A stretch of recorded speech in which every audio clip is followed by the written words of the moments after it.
Hornet Gaming. In this video, I'm going to be giving you a beginner's perspective to the experience of DCS as a whole, and also talk a little bit about the Hornet. I've been playing DCS for a little over a month, maybe a month and a half now. I was never big into full fidelity flight simulators like this. The most I really got into was arcade flight sims, such as like Ace Combat or anything like that. But being such a lover of aviation, I had heard some about this game, and when I started looking into it, I thought it would be something I'd love to try. I eventually, in real life, want to get my pilot's license. It's always been a life's dream of mine, but as a lot of us know, it's extremely expensive, so I was told this is a really great learning tool and experience just to get that idea of flight, that idea of the control systems. Not that it can be used for anything practical, but just to really enjoy flying, as it were. So I thought I'd give it a shot. I'm also an Army vet. I love all things military. I have since I was a kid.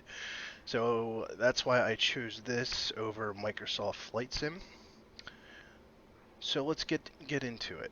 So, what can I say as a beginner for DCS?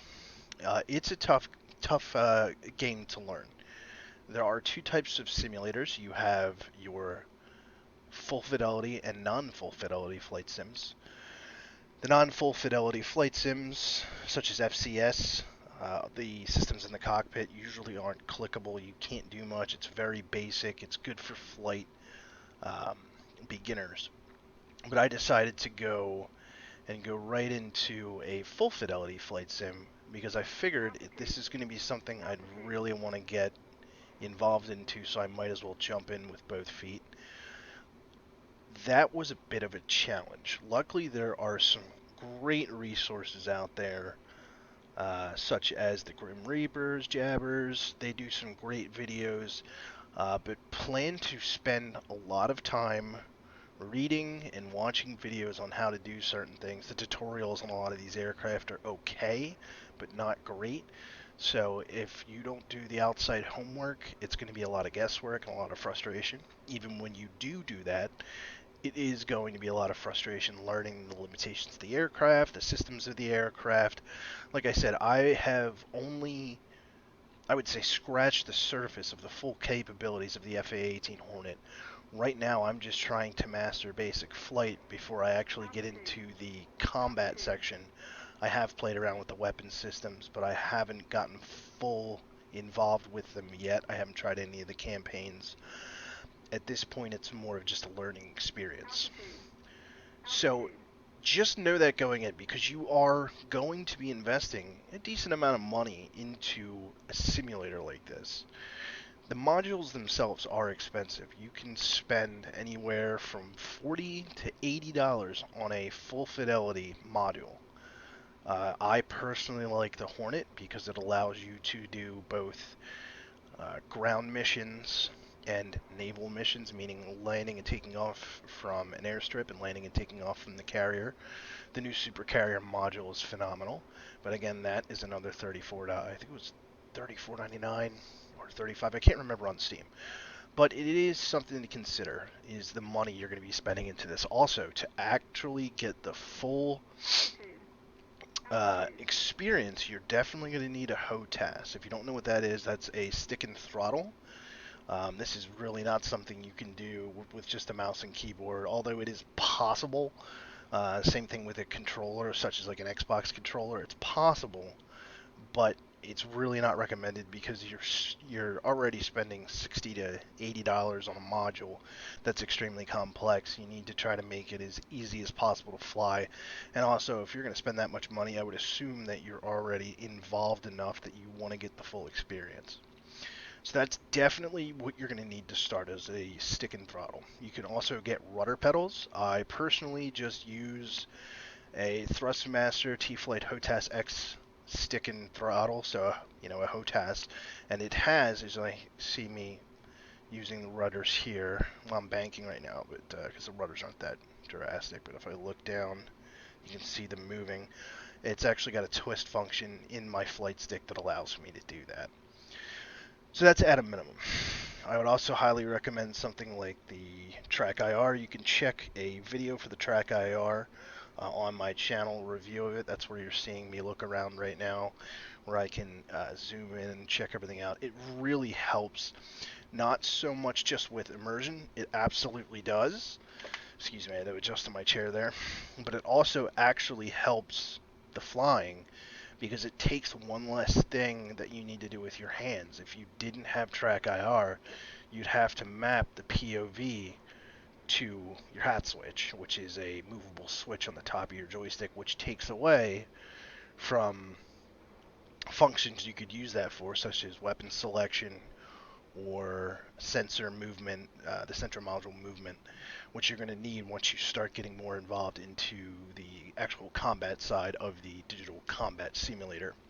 So that's something to consider. The biggest recommendation that I can give to anyone is to determine what you want out of the game. If you want a simple flight sim, this may not be the game for you. If you want to get a little more in depth, maybe try some one of the FCS modules. You can find them on Steam. You'll know that they're FCS or non-full fidelity if by their price, because they're going to range anywhere from $5 to $20. They're a good way to start if you don't really feel you're going to be getting the full benefit out of this game, or you just kind of want to mess around. But if you're like me, who I from the get-go intended on going all out with this game and spending the time to learn and spending the money where I needed to spend it. I mean, just enough. Like, I don't have an Oculus, I don't have VR. It's not something that I plan on getting right now. But I came into this knowing that this was going to be a steep learning curve. This was going to be quite a long process before I could even get anything remotely considered the full experience out of this game. But I wanted to do it either way. So just know that going in. This is not something you're going to hop into and just start playing. So try not to get frustrated and try to stick with it. Now, that's out of the way. So what about the experience of the gameplay? So I can only speak from the experience of using the FA-18 Hornet module. Every module is different. Some have the kinks worked out, they're still mapping the systems. A lot of the newer ones that are considered in like a beta release or an early access release, you can still get them, but not all the flight systems are mapped out, and it's not completely done yet. So you got to be careful when you're reading reviews, like on the Steam store, Reddit, or anything like that, because you want to make sure that the reviews are reading aren't just people complaining because the module hasn't been fully mapped out yet. Like, I've heard there's a lot of complaints with the F-16 Falcon because a lot of the systems haven't been mapped and not module, but mapped and worked out yet. So once I really start getting the hang of DCS and they start working the kinks out of the F-16 module, it's probably going to be on my list. I do hear one of the best modules out there right now is the F-14 Tomcat, but I also hear it's extremely complex to fly, so I would not recommend that from a beginner's standpoint. Again, I can't officially say because I haven't piloted it, but from what I hear, it is a phenomenal module, but it is definitely not a beginner bird. So